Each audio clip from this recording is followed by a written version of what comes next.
Hi, I'm Yael Dennis, and I'm a mindfulness-based life coach. You know how one part of you wants to do something, but then another part gets in the way?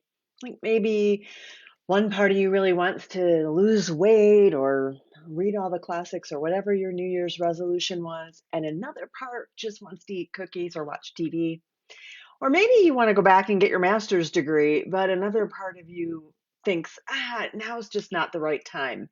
And the problem is that part's been saying that for like a decade maybe.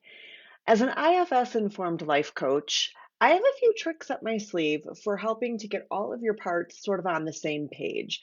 And today I'd like to share with you one of my favorite resources for learning more about IFS so that you can have that skill and that knowledge right in your very own hands and you can jump into building a better relationship between all of your parts. And I'm really sorry that my chihuahua is being a real pain right now. She's just suddenly become super needy. Anyway, so I'd like to share with you a little bit about this amazing book. It's called No Bad Parts. It's by Richard Schwartz.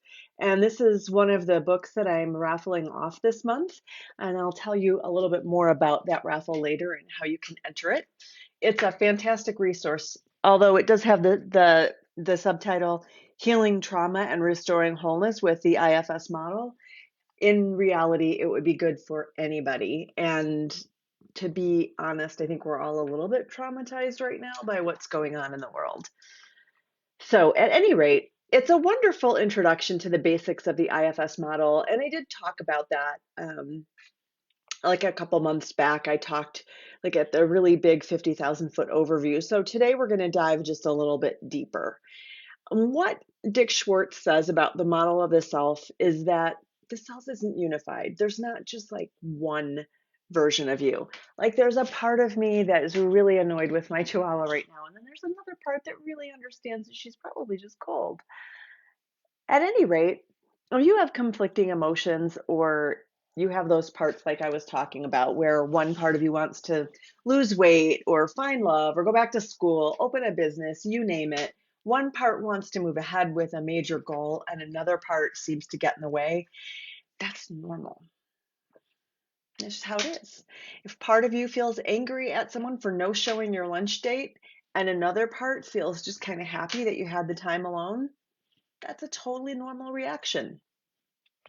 As Dick Schwartz sees it, all human beings have this kind of multiplicity.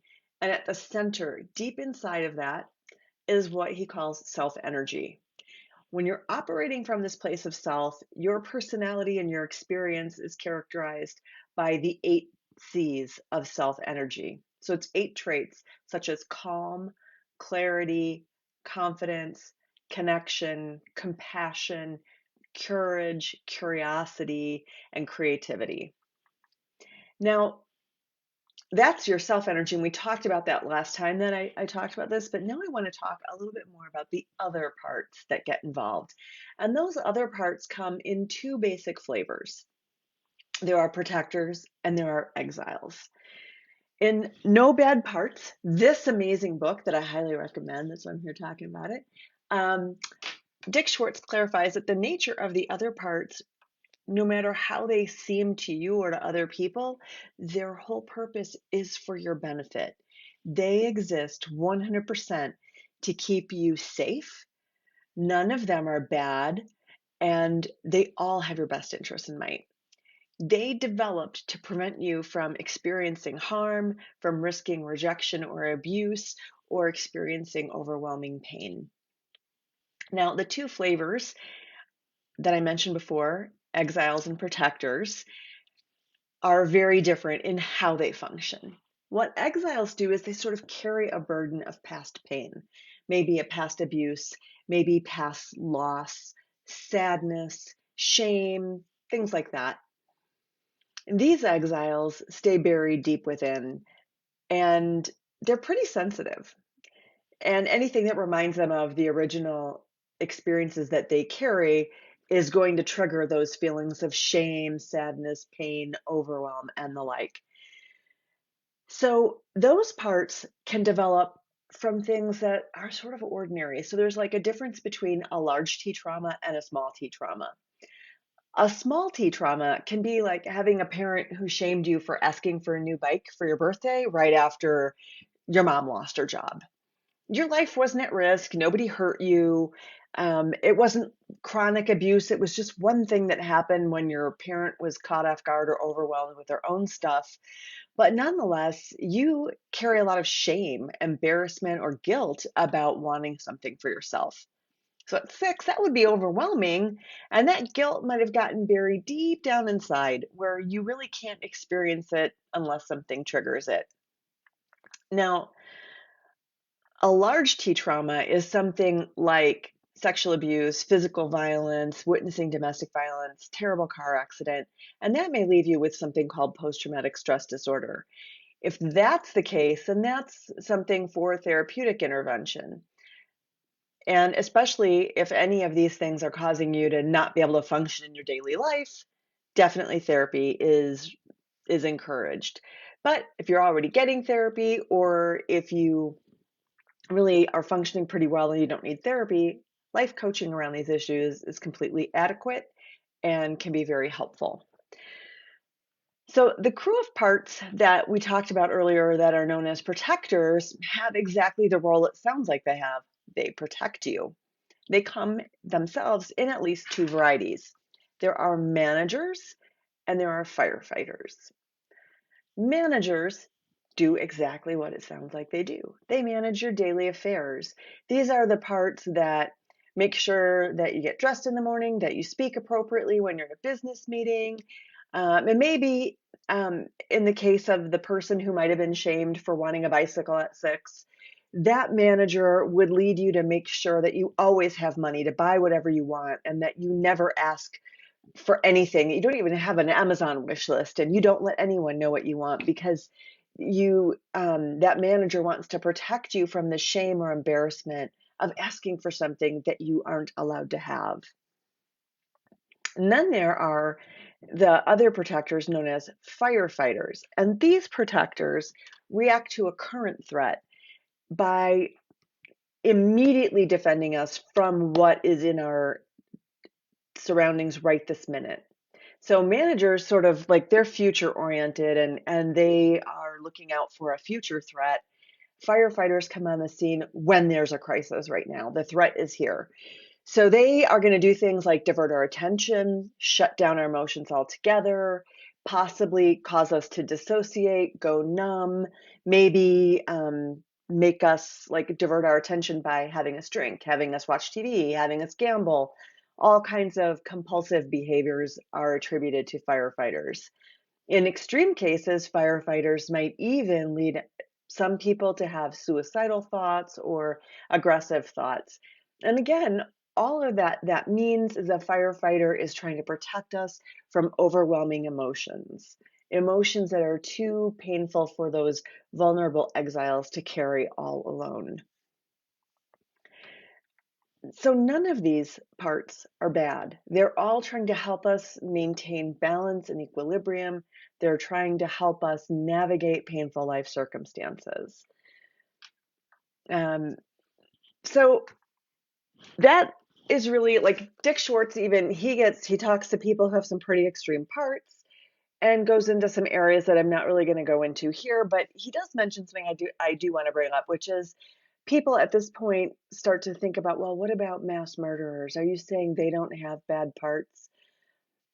I'm not talking to mass murderers at the moment, and life coaching isn't appropriate for mass murderers. I'm talking to you, and you have things you want to do in your life.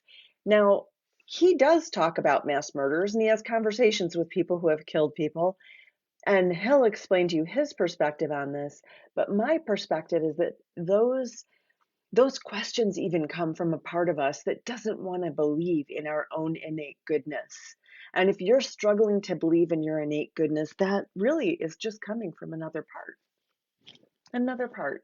And I wonder what good thing that part has for you. I wonder what that part is doing for you right now. It's serving your interests, and thank it for just checking in and making itself known. And getting curious about these parts is how we start to form a relationship with them. So that curiosity and that desire to connect with them is really important. And it's not just important, Schwartz says, for ourselves. He goes in later in his book to talk about some blind spots that plague a lot of well-intended social change movements. So he talks about organizations that do things that they say are for the betterment of humanity, but inside that organization, there's sort of a toxic culture. And he calls attention to the ways in which all of our inner burdens, all of our inner firefighters, our managers, all of these parts, if we don't have good relationships with them and we're not leading from self, they're just going to recreate the toxic systems that we came from. And that was amazing to see this in a self-help book to really make that direct connection between the things we do to liberate our own souls and the ways that we can make the world a better place. And it reminds me of that poem that goes something like, first I wanted to change the world and I realized that was too big, so I set my sights on changing the nation. And then I realized, that was beyond my reach too, so I tried to change my village. And I realized I couldn't change my village, so I tried to change my family. And I failed at that. So I decided to change myself, and that changed everything. So this work that we do, this inner work that we do, the coaching that I do with my clients to help them bring out the best in themselves and live their best possible lives, does ultimately, one person at a time, change the whole world. Bringing your self leadership, bringing your self energy to your workplace changes the dynamic. It makes it a healthier system and a healthier situation for others around you as well. So your personal individual coaching goals are never, ever just about you. They're always about you in the context of a much larger picture. So not only does the book have valuable information about the parts, about self energy, and what these mean for you and for the world, it also contains exercises in just about each chapter that will help you get to know your parts differently. As you develop relationships with them, you're able to bring more of the 8 C's of self leadership to any work you choose to do.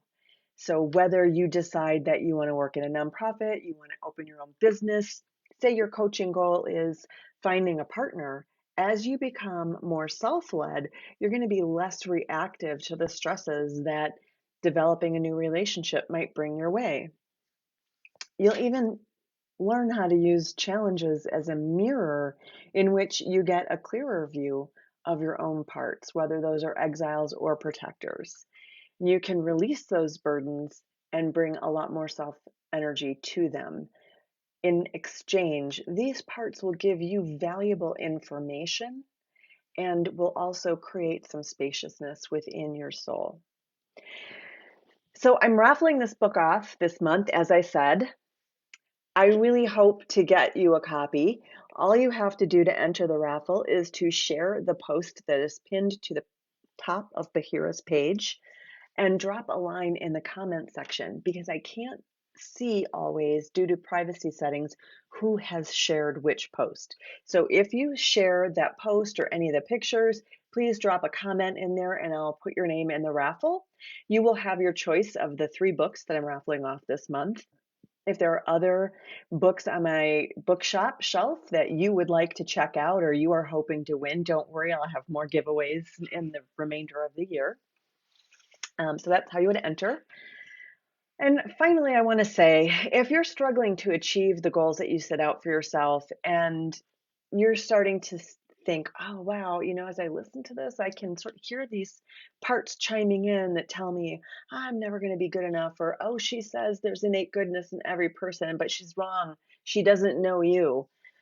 Let's meet and talk about how IFS-informed coaching can help you move more powerfully toward your goals so that you can turn your inner obstacles into a bridge for greater fulfillment. And if you're not ready for coaching, you feel like now's not the time, maybe it feels like too much of an investment of finances right now, please at least pick up the books. They're a great start. They're super user friendly. You possibly could even win one. And finally, last but not least, it does no harm at all to book a free 30-minute discovery call. We can sit down and talk about what you're looking for and what you'd like to achieve. We can talk about what obstacles you're encountering along the way, and we can see if coaching is right for you. I'm pretty sure we can find a coaching package that fits your budget and fits your schedule and can help you move powerfully toward the life of your dreams. But if not, I know tons of other coaches I can refer you to. And if you decide you just want to wait, we'll just pop you on my mailing list and you can wait till a better time. In the meantime, I hope you keep checking out my videos and checking out my Facebook page because I like to just give this away for free. I hope it's helping. Take care and have a great day. Bye.